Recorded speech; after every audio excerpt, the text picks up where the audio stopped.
documentary is about the role of being a performance analyst at a university level rugby union team. Comparisons will be made to that of professional performance analysts of rugby union and other sports.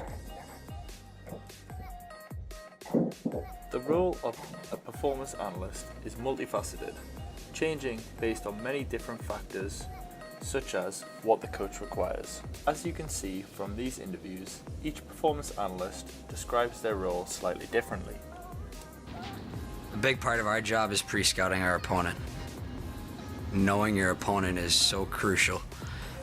No surprises, know who they are, know what their tendencies are.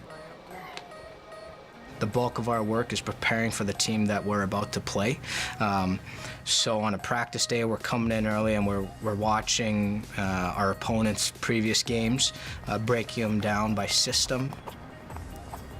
Although, as the head coach of the Canadian Sevens team explains, he likes to receive both footage of the games his team has played, along with footage of his opponent's past games. This will give him the ability to study the teams he is about to play. I think now with the majority of teams have an analyst to start off with, I think the footage of the games, and you tend to watch not only what you do, but you really look closely at what your opposition do, not only every game but every tournament as well, to see if they have certain trends. While completing analysis for MMU, my role was that I first had to design a system for the coach, as there was not a previously existing system. So this involved talks with the coach. Hi guys, Rob Jones here, Head of Rugby for the University, Manchester Met. I just want to thank you all for providing the data on the performance analysis. Very, very helpful. So you looked at turnovers, set piece, scrum and line out, and breakdown. So yeah, really, really helpful. We were able to communicate to the lads and show them factual evidence of potential missed tackles. We showed them, the areas we were thrown to, opposition were thrown to in the line out. Very helpful for moving forward and picking out sort of weaknesses in the opposition and maybe weaknesses in our own game. And yeah, the breakdown being such an important part. How many turnovers did we make? How many did we concede? How many penalties did we concede in that area? So yeah, really useful. The students loved it. Really helps their own game. And sometimes a student might challenge a coach and say, "Well, I don't think that happened." Well, actually, the performance analysis just gives you that tangible evidence that they can say, actually, no, you're wrong, or sometimes the coaches are wrong. So it works both ways. But there's lots more I'd like to do. We really scratched the surface with it, but it's a great start, and I hopefully it helps your module. It certainly helped our rugby performance, and really added to that student experience and to that development of the player and coaches. So thank you very much. Then we decided on some key performance indicators, and then when we agreed on those, we designed a fully functioning system that was created using Dolphish 10. Footage was recorded on match days by one of the injured players who would be in a raised stand to get the best angle for analysis. This footage was then sent over to the PA team based at the Cheshire campus, and then analysis would be conducted where we would put data into results feedback tables, and then we'd send this back over to the head coach along with the needed video clips. The results of the analysis would then be presented back to the team in feedback sessions on Monday nights. Feedback can be delivered in a range of different ways, and the types of feedback used by both the performance analyst and the coach will depend on a variety of different factors.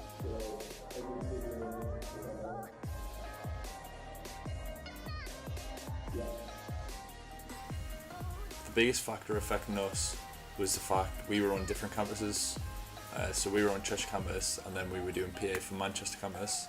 That meant that we couldn't get to Manchester to actually deliver the feedback presentations to the players. Along with this, we only had been waiting for the coach for a short, 6 weeks or so. So this meant that the relationship hadn't been as strong as probably what was needed for the coach to trust us to actually go and provide feedback to his group of players. Richard Whiffen, a former performance analyst for London Irish, explains the importance of the coach-analyst relationship. For the first 3 years under Brian and Toby, gradually earned my stripes and started off as a video editor, and gradually using the rugby knowledge that I had as a player and then working with the teams as an analyst, and gradually got the respect of the coach, first up the coaches, then the respect of the players, and the ability to take meetings and be involved in game plan decisions, etc, etc, and that has allowed me over the last 2 years to come onto the coaching side at London Irish.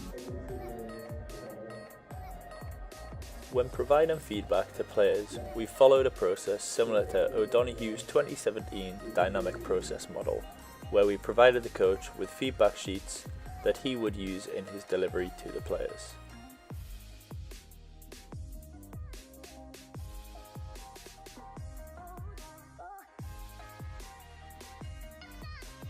Other methods that could be used in different sporting environments are one-to-one sessions, with the coach and individual players sitting down and reviewing footage.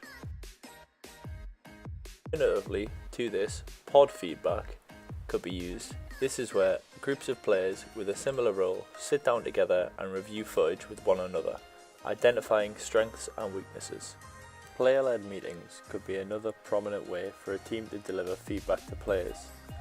This could be done by having players such as the captain, pack leader, or a confident role model that people listen to present feedback to the team. By doing this, it means that the players are being critical of one another, and therefore it could lead to more attention being paid to the feedback, as it is from their peers or teammates.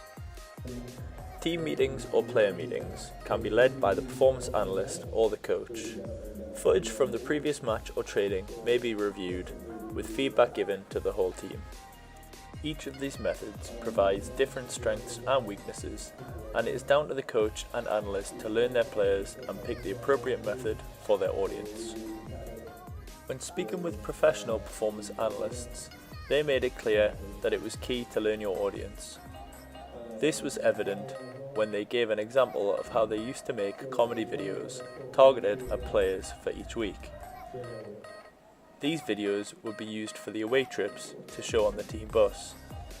By doing this, the analyst stressed that it was essential for him and his team to know the audience that they were targeting these videos at, as some players would not be able to react positively, with the analyst stating that it is key to know which players can deal with some criticism and which need an arm around them instead.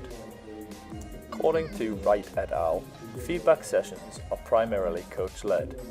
This will mean that the coach is effectively the gatekeeper of information, and it is then up to them what information the coach lets their players see. As we were doing this in an academic setting, we were required as analysts to complete both intra and inter-observer reliability tests, which when speaking with other professional performance analysts, this is something that can sometimes be neglected in the professional workplace. If this is neglected, then the analyst has no proof that their data that they are providing to the coach is of use.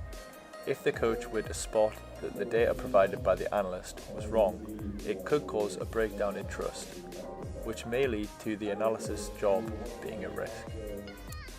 By conducting reliability testing, it means that if there were any problems with the system, they could then be addressed and brought to the attention of the coach.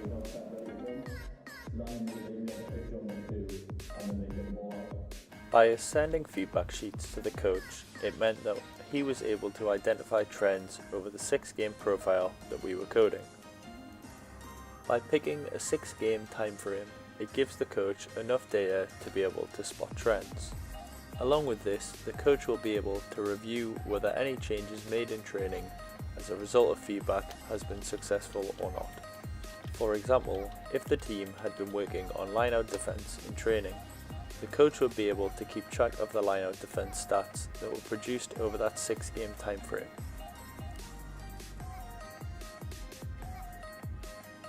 After completing this 6-game profile for MMU Rugby Union, I have learned that the role of the performance analyst can never be defined as one specific job. Recent research in performance analysis has identified that coaches can only recall 30 to 40% of gameplay without the use of video.